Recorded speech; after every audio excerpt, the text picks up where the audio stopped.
তো ওখানে আমাকে তারা 36 দিন ঘুমাতে দেয় নাই, আমাকে 36 দিন লাগাতার ঘুমাতে দেয় না। চিন্তা করা যায় 40 দিন পর্যন্ত আমার চোখ বেঁধে রাখছে, আমার মাথা বেঁধে রাখছে। আমাকে প্রস্রাব করার পর্যাপ্ত সময় দেওয়া হতো না, পায়খানা করার পর্যাপ্ত সময় দেওয়া হতো না। পায়খানা করতে গেলে সেখানে দরজা খোলা রাখতে বলতো। তারপর আমার পোশাক তারা খুলে নিয়েছিল, আমাকে পাগলের পোশাক রাখা হয়েছিল ইলেকট্রিক শকের মাধ্যমে। ওখানে আরও অনেক লোক আছে, ইলেকট্রিক শকের মাধ্যমে, গরম পানির মাধ্যমে, এরকম লাঠি পিটার মাধ্যমে, হাত প্লাস দিয়ে বা কুড়াই ফেলার মাধ্যমে, সই ঢুকাই দেওয়ার মাধ্যমে, মানসিকভাবে বিভিন্নভাবে তারা টর্চার করতো। আমি মুফতি মোহাম্মদ শফিকুল ইসলাম, প্রিন্সিপাল মার্কাজুল সুরান মাদ্রাসা পূর্বাচল, ঢাকা। তা আমাকে গত জানুয়ারি 2022 সালের 13 জানুয়ারি রোজ বৃহস্পতিবার রাত 8:35 মোহাম্মদপুর কৃষি মার্কেটের সামনে থেকে আমাকে তুলে নিয়ে যায় সাদা পোশাকধারী লোকেরা, ডিবি পরিচয়ে তুলে নিয়ে যায়। তো সেখানে তারা প্রথমে একজন আমাকে বলে, ভাই আপনি কি মুফতি শফিকুল ইসলাম মার্কাজুল সুরান মাদ্রাসার প্রিন্সিপাল? তখন আমি বললাম জি। একথা বলতে আরেকজন কানে কানে বলে, আমরা ডিবি হলো সোজা গাড়িতে উঠো, নতুবা সোজা গাড়িতে উঠ, না তো শুট করে মেরে ফেলবো। একথা বলতে তাদের কালো গ্লাসে গাড়ির মধ্যে আমাকে ঢুকিয়ে ফেলে। তারপর আমার সাথে আমার ফোন নিয়ে ফ্লাইট করে বন্ধ করে দেয়। আমি তাদের অনেক বলেছি, তারা যেন আমাকে আমার পরিবারের সাথে যোগাযোগ করে জানায় যে আমি গ্রেফতার হয়েছি বা আমি প্রশাসনের লোকের কাছে আছি, কিন্তু তারা এটা করে নাই। তারপর তারা আমার চোখ বেঁধে ফেলে, কিছুক্ষণ পরে তারা আমার 2 হাতে হ্যান্ডকাপ করায়।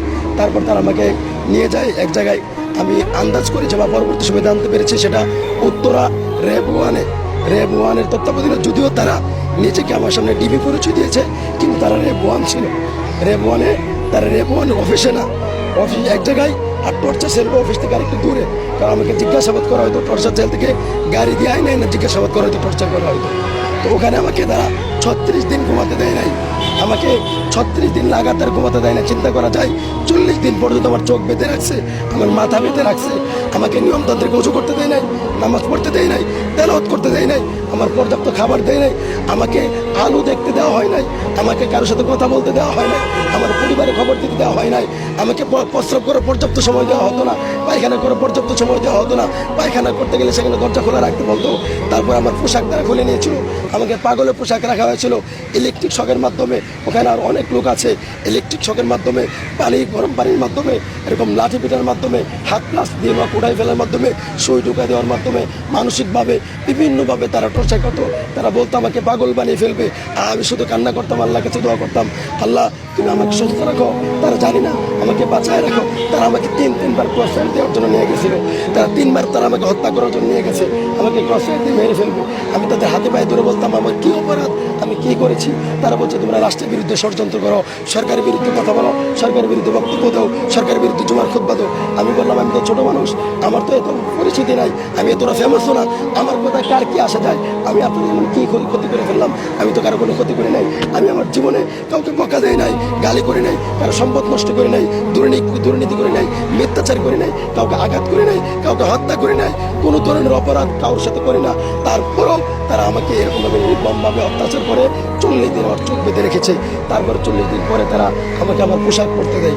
তারপরে তারা আমাকে এক জায়গায় নিয়ে গেছে, সেখান থেকে আমাকে নিয়ে গেছে মেরে ফেলবে। তারপর তারা এই গাড়ি চেঞ্জ করে অন্য গাড়িতে দিল। 40 দিন পরে রাত 12টায় আমি চোখ খুলে দেখি নীলফামারী র্যাব 13 সিপিবি র্যাব 13তে আমাকে সেখানে নেওয়া হয়েছে। আমি বললাম আমাকে আপনাদের কাছে কে দিয়ে গেলো? তারা বললো আমরা জানি, আমরা বলতে পারবো না, অন্য জায়গাতে দেওয়া হয়েছে, যেখানে তোমাকে নেওয়া হয়েছিল সেখানে তোমাকে মেরে ফেলতে নেওয়া হয়েছিল, তুমি বেঁচে গেছো, আমাদের কাছে আসছো। তারপরে তারা আমাকে অনেক টর্চার নির্যাতন করার পরও নীলফামারী র্যাব 13 এরা আমাকে টর্চার নির্যাতন করার পরে আমি ব্যতীত আমার অসুস্থ হওয়া সত্ত্বেও তাদেরকে বলেছিলাম আমাকে চিকিৎসা করানোর জন্য। তারা আমাকে হসপিটাল নিয়ে গেছে, বলছে ডাক্তারের কাছে যাই বলবো তোমার কোনো অসুবিধা নাই। আমি ডাক্তারের কাছে বলতেছি যে আমার অসুস্থতার কথা, সেখানে ডাক্তার আমার কথা গ্রহণ করে নাই। তারাও ডাক্তারকে বলে দিচ্ছে যেন আমার কোনো অসুস্থতার রিপোর্ট তৈরি না হয়। ডাক্তার ভুয়া মিথ্যা রিপোর্ট তৈরি করেছে, আমি সুস্থ। তারপরে সেখান থেকে আমাকে ম্যাজিস্ট্রেট কোর্টে নিয়ে যাওয়া হয়, সেখানে আমাকে বই দেখানো হয় কোর্টে নেওয়ার আগে, যদি তুমি ম্যাজিস্ট্রেটের সামনে সব কিছু বলো এতদিন দেওয়া হয়েছে, তাহলে তোমাকে আমরা সেখান থেকে ম্যাজিস্ট্রেট তোমাকে নেবে না, আমরা আবার এনে তোমাকে গুম করবো। আর যদি বলো আমরা যেভাবে বলি এইভাবে যদি বলো, তাহলে ম্যাজিস্ট্রেটের কাছে দিয়ে দিলে তোমাকে একটা মামলা দেওয়া হবে, তারপর তুমি জামিনে বের হয়ে যেতে পারবা।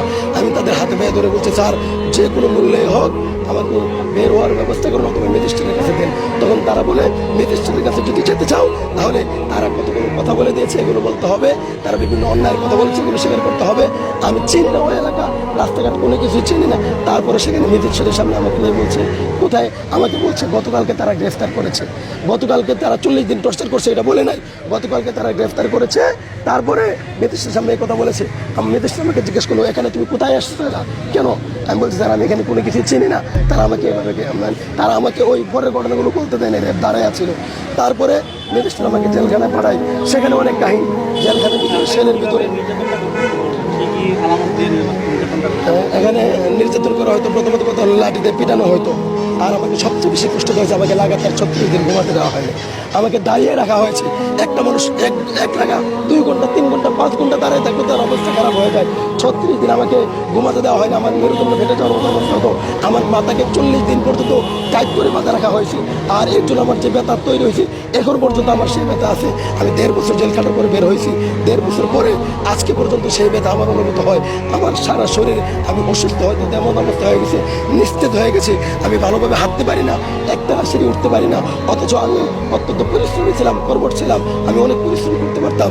আজকে আমার জীবনটা, হ্যাঁ চোখ বাঁধা ছিল, হাত বাঁধা ছিল, কখনো হাত পিছন দিয়ে বাঁধা রাখতো, কখনো উল্টায়া রডের লেগে ঝুলায়, এরকম রডের সাথে ঝুলায় বাঁধা রাখা হয়তো।